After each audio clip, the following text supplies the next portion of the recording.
هر حال ما تصمیم گرفتیم که این سرویس و خدمتی که به مردم خودمون ارائه میکنیم دیگه الان دنیای گلوبالیزیشنه. تصمیم گرفتیم که یه مقدار وسیع‌تر بکنیم کارامونو و در منطقه و کشورهای اطراف و حتی وسیع‌تر از اون، چون ما در تبادل اطلاعاتی که داریم با مراکز علمی حتی تو آمریکا به شدت معتقدن که اون مدیا و اون تجربه که ما اینجا کسب میکنیم مثلا قابل مقایسه با هیچ جا نیست. ما با توجه به کاری که انجام دادیم این تجربیات رو خیلی کلاسه و آکادمیک کردیم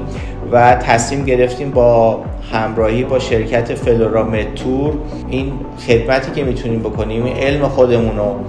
گسترش بدیم و به بیمارانی که از خارج به ما مراجعه میکنن ارائه بدیم که این هم برای شناسوندن خودمون مملکتمون خوبه، همین سرویسی که ادعا میکنیم که ما تجربه زیادی داریم میتونیم خودمون رو مطرح کنیم و این سرویس رو به افراد دیگه هم منتقل بکنیم. به صورت مثال ما الان زمینه کنسر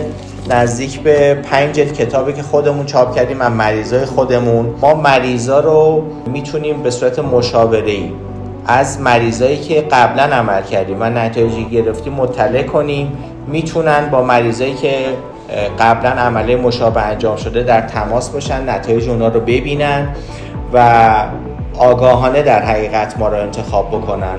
و ما تو کارامون بر اساس نوع فعالیتی که داریم، حالا کنسر زیبایی، لیفت یا عصب فشیال، پروتکل‌های خودمون رو داریم قبل از عمل که خب بالاخره باید خودمون رو بشناسونیم، با ما با کار ما آشنا بشن، یه مشاوره خیلی خوب باید باشون انجام بدیم که جزئیات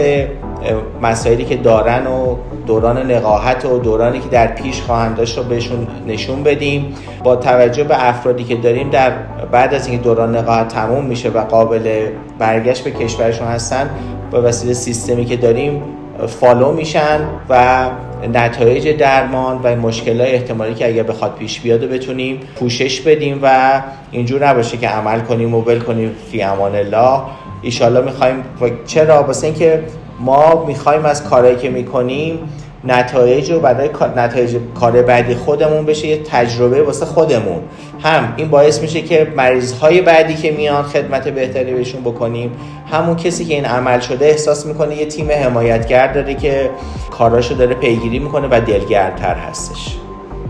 متشکرم.